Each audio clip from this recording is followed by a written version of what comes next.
I was just a wild kid, man. And I started using drugs when I was, like I say, 14, 15 years old. And I just got stupider and crazier as the years went on. This black guy tried to rob my friend, and I decided we had to do something about that. And I stabbed him a few times, tried to kill him, but I couldn't do the job. He got away from me. We started on a little crime spree after that, and it went on for about a week and a half. We were robbing things, we were robbing people, we were robbing stores, carjackings, and so forth. They locked us up, charged us with all kinds of armed robberies, going back all the way to California, and I ended up getting 25 years. I swallowed a razor blade, and they saw it on the X-ray, and they were getting ready to do more X-rays. I suddenly pulled out a knife that they never found. I made my way out of that hospital. I was gone for 2.5 weeks, 16 days altogether. And they caught me again. I had I committed several more armed robberies and gave me another 15 to 20 years. I spent the rest of my next 18 years in max prisons. I ended up getting a murder case based on my desire to prove myself. The guy was telling people not to do any business with us, and that we were trying to rip people off and this and that. That led to a fist fight. The black guy that we got into the argument with ended up dying of multiple stab wounds. They ended up burying the inmate that got murdered behind a prison.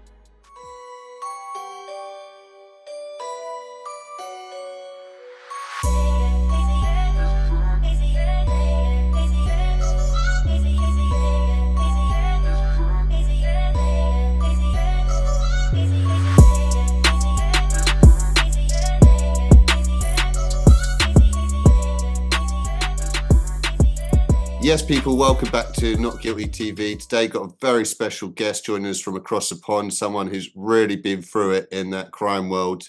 Someone who's served over 29 and a half years in prison, in the maximum 19 years in the maximum security prisons, armed robberies, murder, all the race riots and wars within the system, escapes, and so much more. So absolutely insane story. I found him on YouTube. He's got a great channel called Feathers Talk. So I heavily recommend everyone goes over there to that. A link for that will be in the description below. So make sure you go over to that and subscribe, guys. And we're going to be doing lots of stuff moving forward. So I'll be featuring on his channel a lot, and he'll be featured here a lot. So without further ado, I'd like to introduce Mike Marino. Mike, how you doing, sir? Very good today, sir. So thank you very much for the opportunity and giving us the opportunity to have a chat. It's very much appreciated. Glad to be here, my brother. Indeed. So you've, like I said, you've really been through it. You end up serving over 29 years in 29 years, 4 months. 29 years, 4 months, and 10 days, to be exact. Absolute madness. And this all, you ended up getting put away at a really young age. Was it 20 years old? You ended up 6 years before my 21st birthday, I went to jail. Absolutely insane. So you hadn't even sort of grown up into your adolescence at that point. How did you end up so crazy? How did it end up going wrong? How did you end up doing that? Was it a result of a crazy life? I heard you saying that you got into sort of drugs at 14 years old. Was it a result of doing drugs, or was it the crazy life before that? What was it, sir? I don't know what it was. I'll be honest with you. It wasn't my family. My family was pretty, lower middle class, honest, working class people that, try to give me good morals. And I was just a wild kid, man. I started using drugs when I was, like I say, 14, 15 years old. And I just got stupider and crazier as the years went on. By the time I was 20 years old, I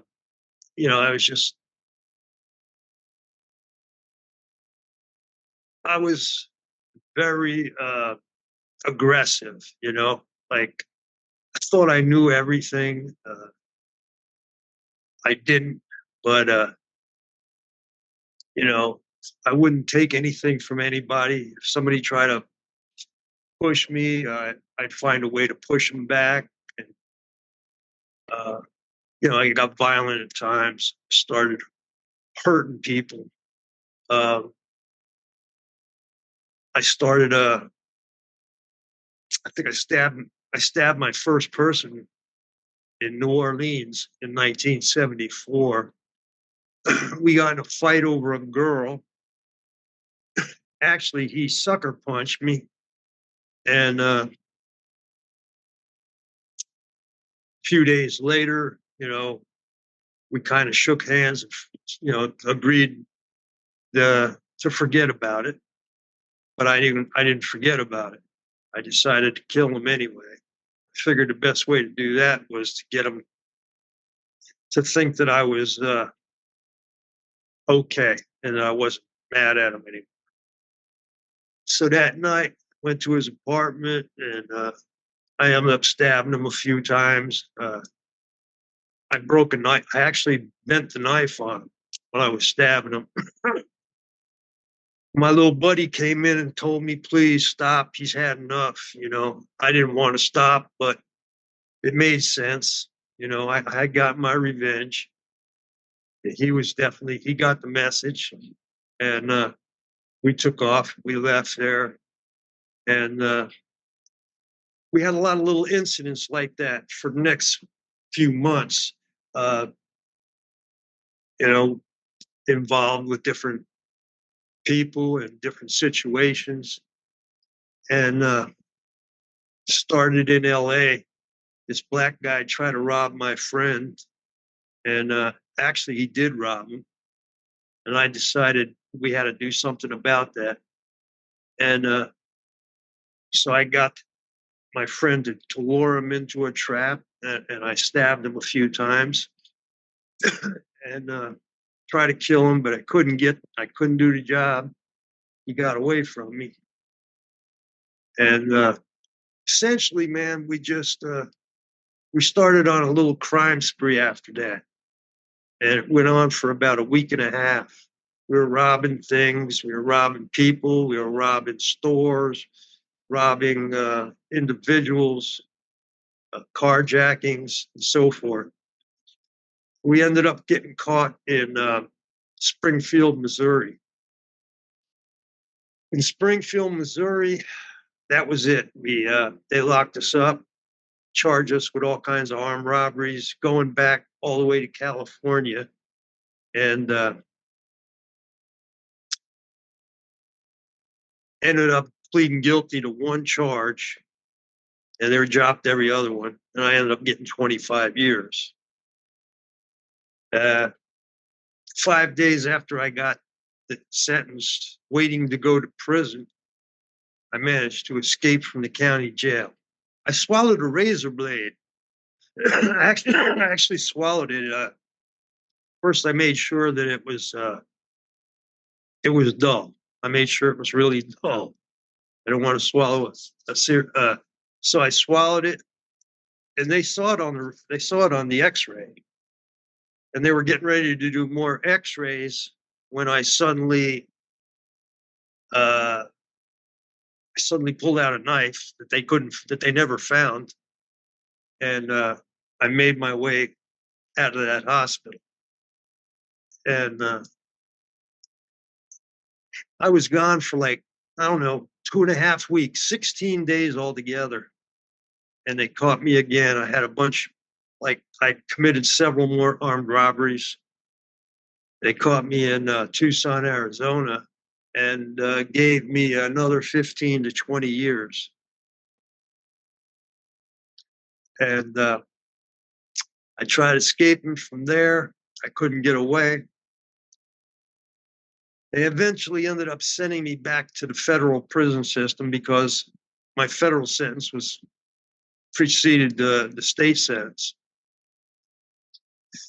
And they sent me to Petersburg, Virginia, where me and 3 other guys tried to escape from there.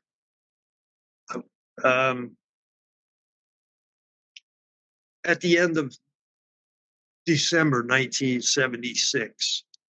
We took over the vocational training center. They had cars that they were fixing, cars that they were fixing for the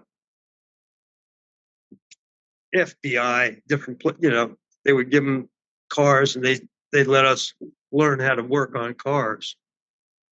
But the car wouldn't start. We were going to try to drive the car through the fence. Unfortunately, the car wouldn't start.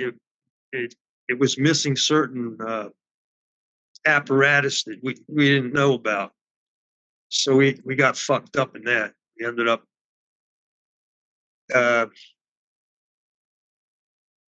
they sent us to Lewisburg, and for the next 18 years, I never saw the inside of a medium security prison again. I spent the rest of my next 18 years in max prisons. But what happened with me, I ended up getting a murder case in Atlanta Federal Penitentiary based on my my desire to prove myself, because it was a fairly, dangerous place. And I figured I had to, show who I was to let everybody know that, I was prepared to do whatever I had to do. And I ended up killing a guy. Me and my cell partner ended up killing another inmate. And what were the circumstances around that? How and why did it happen? it was really over drugs. The guy was telling people not to do any business with us, and that we were trying to rip people off and this and that. That led to a fist fight, and that led to the next day the black guy that we got into the argument with ended up dying of multiple stab wounds. And in the process of this, my co-defendant's finger got cut off. They never found the weapon, and they never found the knife, but they followed a trail of blood back to our cell. The blood was from my co-defendant's hand, because he had cut his index finger off. Said he had to sew his finger back on, and so without any weapons, and with his, and then we had a couple of witnesses that said they saw us stab him and this and that. So we got charged with that murder, unfortunately, and they ended up burying the inmate that got murdered behind the prison. So while we're fighting the case, I heard that before. That's crazy how they bury people outside the back of the prison, isn't it? Yeah, he didn't have nobody to take him. His sister didn't have the money to bury him, I guess. And they wrote a big article about it in the newspaper. It was a little eerie sitting there and knowing that he was only about 300 yards away while we were sitting there waiting to go to trial, Yeah. Anyway, and then from there we went to Marion Control Unit. And the Marion Control Unit was a place that inmates got sent to if they got into serious difficulties in other prisons.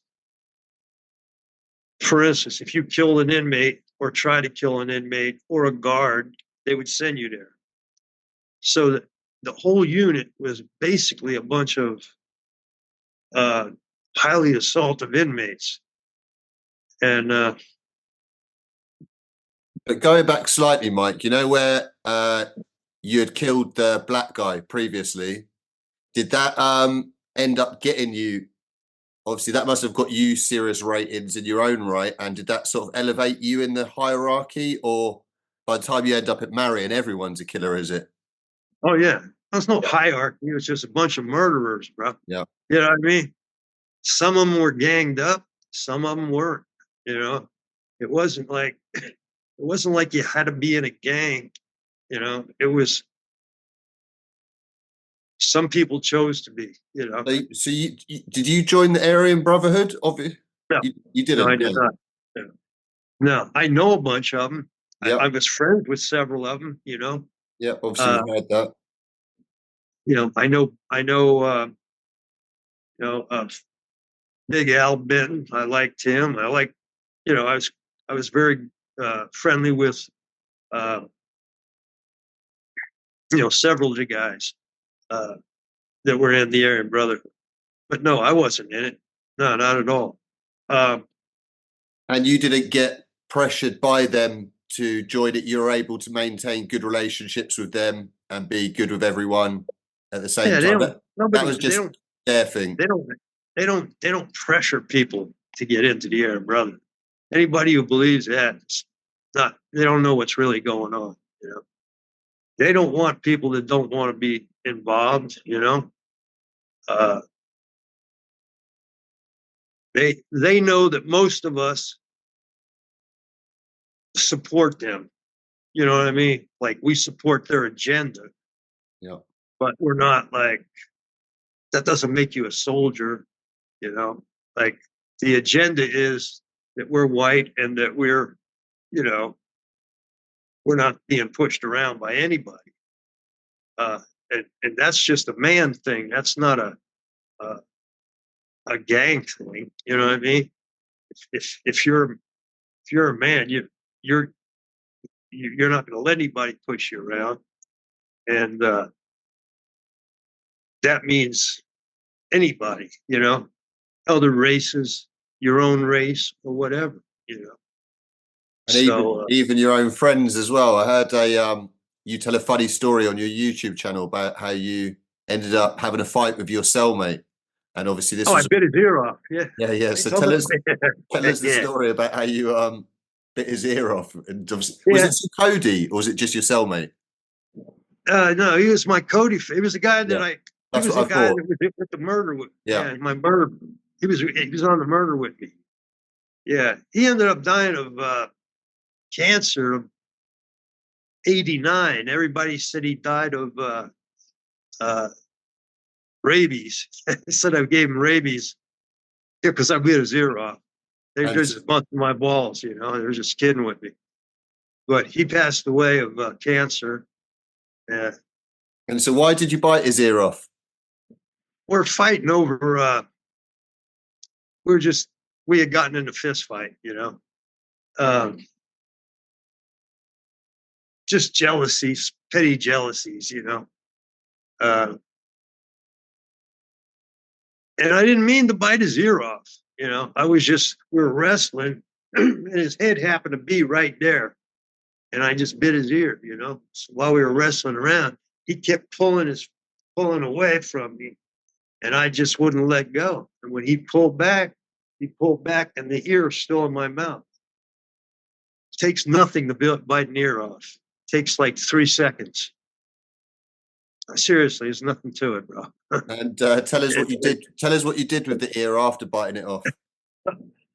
They pulled him out of the cell. I was still mad, right? So I was still angry from the fight. I spit it in the toilet, flushed it.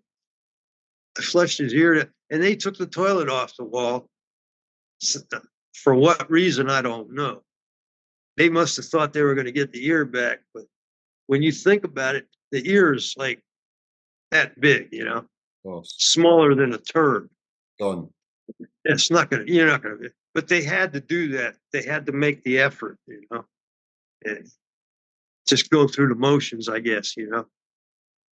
Anyway, but that was my last, like, really serious uh, assault situation.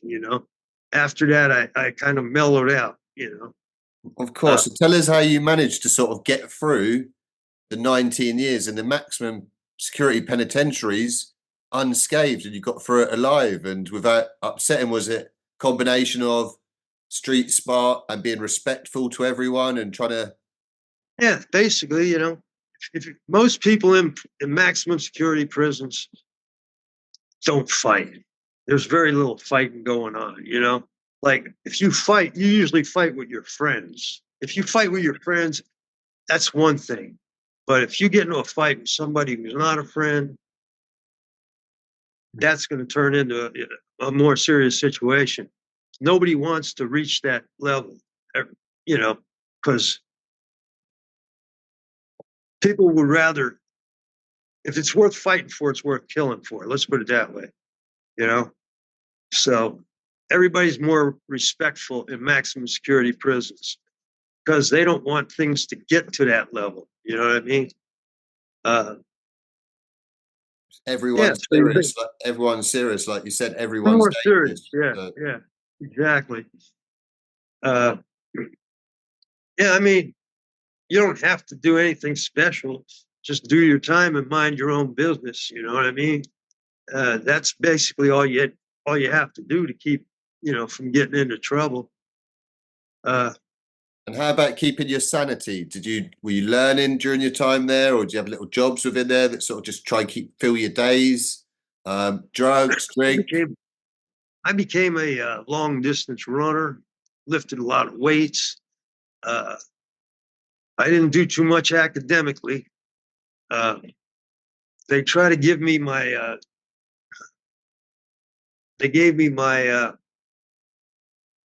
high school diploma while I was still in the control unit in Marion, and basically they had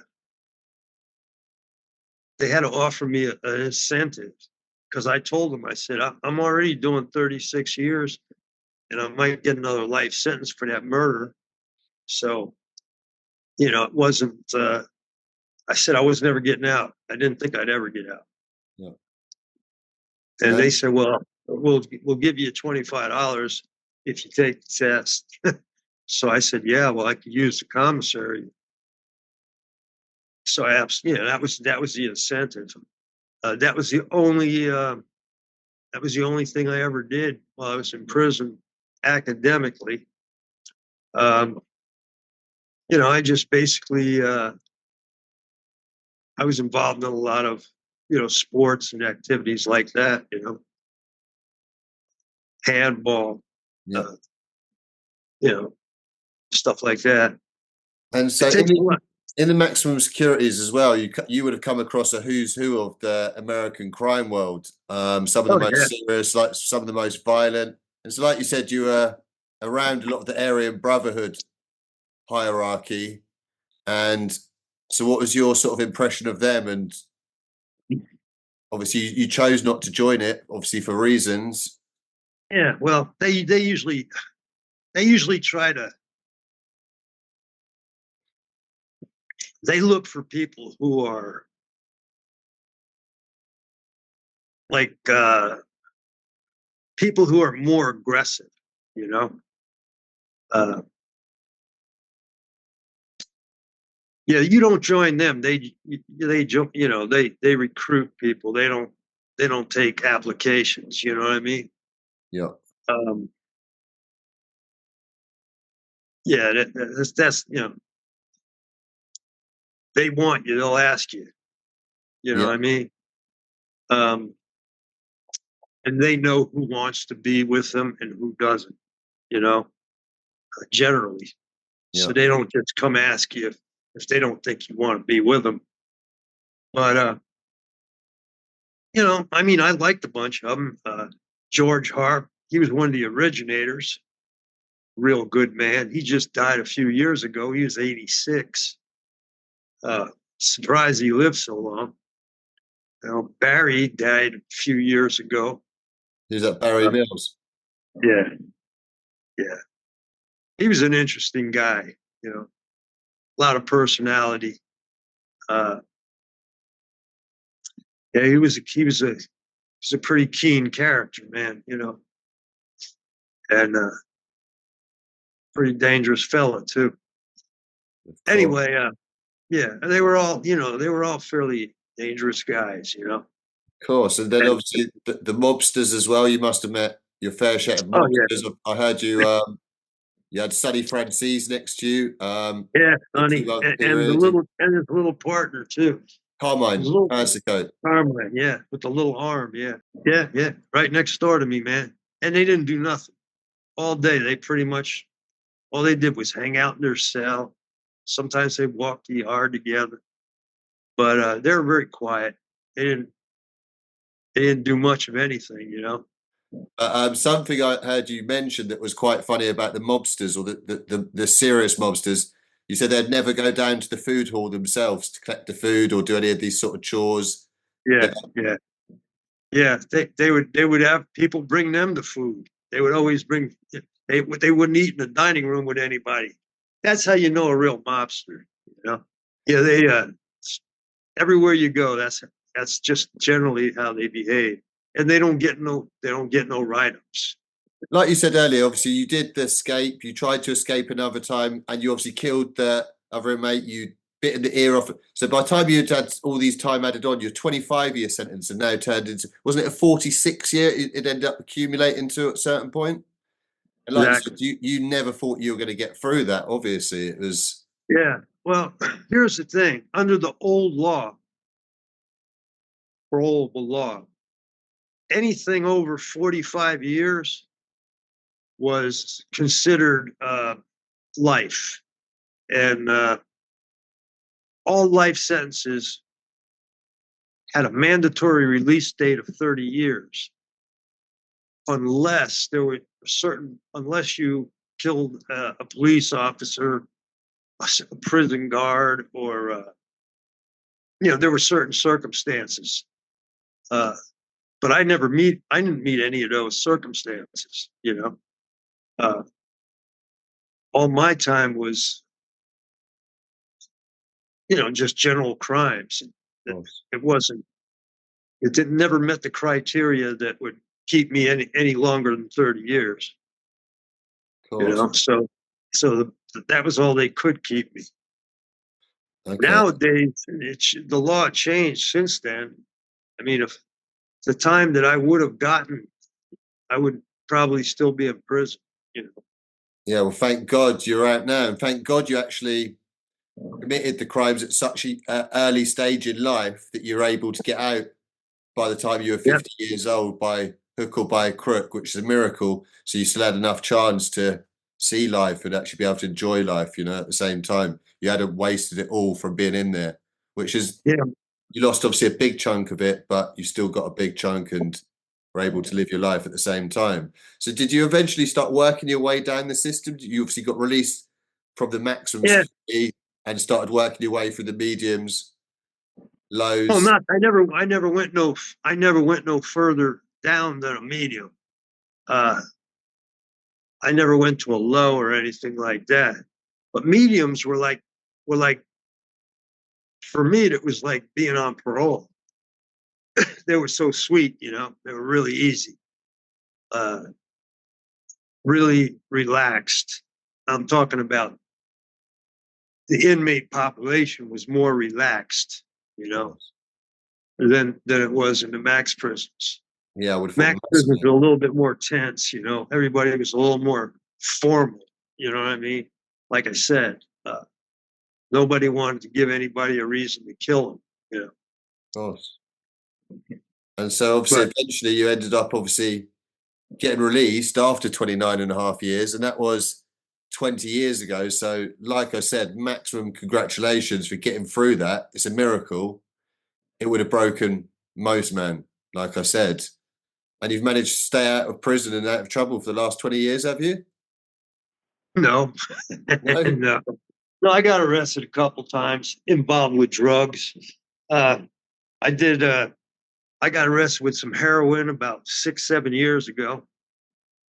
That was John Greshner calling me. Did you hear Yes. the phone ring? So obviously for people who don't know, tell us who John Greshner is. And so John Greshner is someone that features on Mike's channel. Like I said, Felons Talk, link in description below.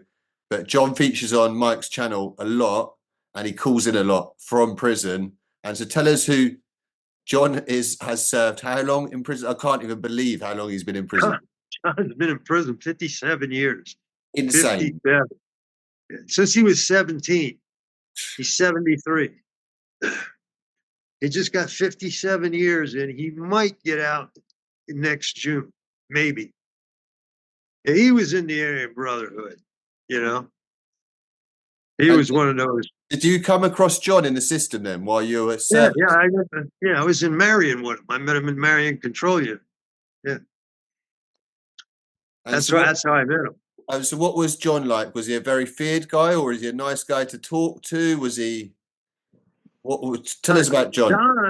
John was an idiot. he was kind of a he was a kind of a I mean, he did a lot of crazy things, you know. Um,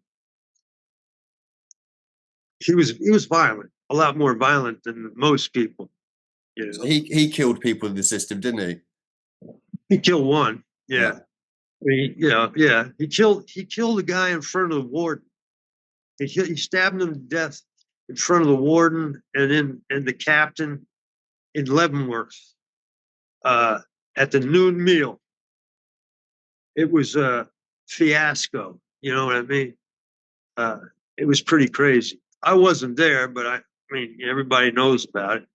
Anyway, that was before I. That was that was after I first met him.